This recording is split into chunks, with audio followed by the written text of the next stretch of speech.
Hello! So today we're going to be talking about how a text message that I sent to my co-founder Shane while on summer holiday actually led me to have quite an interesting marketing insight, or at least I think so, about how brands invest in ideas and how nature shows us what's common might actually spell doom and what we can do about it.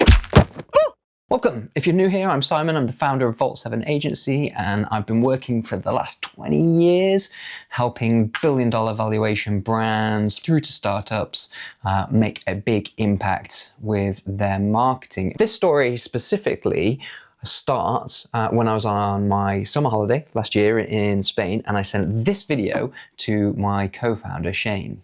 And he replied with, "That is equally impressive and disgusting." I agreed with the impressive bit and it actually got me thinking how quickly the ants found the food and a way to get it back to the nest. Now I know my kids are naturally quite messy eaters, so it was probably quite reliable as soon as they saw them arrive at the villa that, hey, there's going to be food there, but we'll give the ants the benefit of the doubt and assume that they weren't actually that smart. So as I sat there in the warm mid-evening, sipping on my glass of red wine, didn't really have much else going on, I was trying to relax, so I thought actually, this was fascinating to me, so I'd read about it. And the more I read about it, the ant to my children's detritus relationship was actually a really interesting brand metaphor about perhaps how we should all behave as we think about our marketing and our distribution of marketing. So let me tell you what I actually found out. 85% of the ants' colony will follow set scent trails to a known food source. And this is where it's interesting, 85%. In terms of efficiency and effectiveness, you would argue that that should be 100%. If we know there's food there and we can bring it back to the nest, why aren't we sending everybody to go and get the food and bring it back to the nest? That's what it's all about, right? We've got to eat. Very natural demonstration of survival and thriving, really. At any one point, about 15% of the colony are designated as scouts, and their job is to just move around randomly, to ignore the scent trails entirely and try and find new sources of food. And when they do, those scent trails, become repeated, they become heavier, etc., etc. And I'm not here to teach you about how ants behave, but I just thought it was really interesting. 85% go to known food, 15% are effectively experimental. So these 15% of ants that are constantly searching for food, they recognize that for survival, the colony needs to consistently find new sources of food. If you continually go to the same one over and over and over again, it's going to run out. And then when it runs out, what do you do? Well, the colony would die out. If we think about this as from a brand point of view, we're constantly pursuing the easiest to measure, easiest to maintain, cheapest to maintain source, and we think that's working, so let's continue to do more and more and more. And if we ignore any other forms of experimentation, maybe the harder to prove ones, the more brand-based ones, etc., the brand absolutely is at risk of stagnation at best. Worse would be that the business is impacted to the point where it closes entirely because you've got nothing. You've run the well dry, so to speak, but that's a different metaphor. So we're going to stick with insects. A lot of what we're doing then is very single-minded. It's very single-focused. We're not allowing that 15% experimentation to go out and find something new. So you might have an appetite to experiment. You might think you do, but do you have an ant-like attitude or an appetite to experiment, let's say? And the reason I say this is ants will often carry food much, much bigger than themselves, which puts them at huge risk because then they become really visible to predators.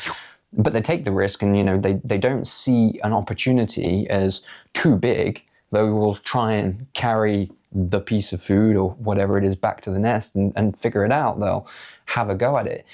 The self-regulation beforehand will often start to damage some of our experiments as well. We can't do that because of, or that might fail because this thing has happened there.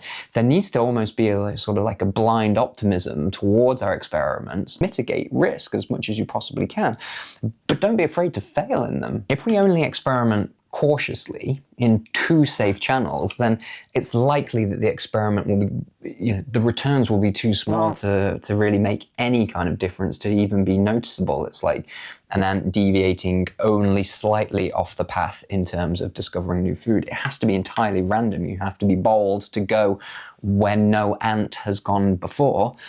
Whoa, I'm making this metaphor work hard. In order to find the food. And again, let's see how far we can go with this, but culture is really important here. We have to avoid like a blame culture and assume that everybody is acting in favor of the colony. You know, we're very quick to point fingers and appropriate blame to people and say, you did this wrong, you did that, that didn't work, etc., etc.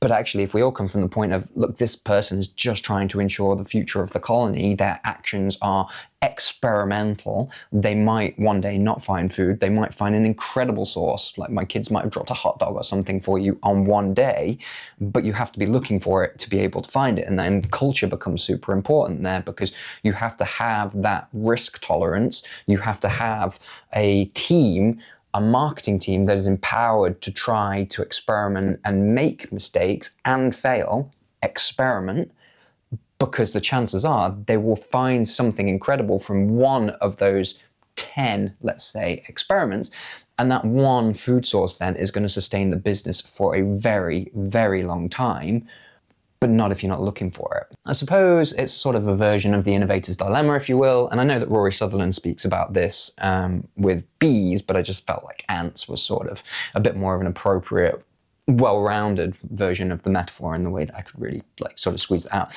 And I did discover actually not about, about a species of ants, a very, very bizarre fact, which I'll share with you and I'll make a deal. If you don't know what I'm about to share, you have to like and subscribe to the video, because you know it's all about pleasing the algorithm gods. And if you did know it, what can I say? Weird. There is a certain species of ant that actually milk aphids. I think that was a mime of milking aphids. Oh yeah. I'm serious. You can Google it if you don't believe me. They massage them with their antennae to get them to release, I think it's like some sort of honeydew substance or something. So there you go. Ants milk aphids. If you took nothing else from this video, I hope that is an incredibly important fact. Until next time, a pleasure.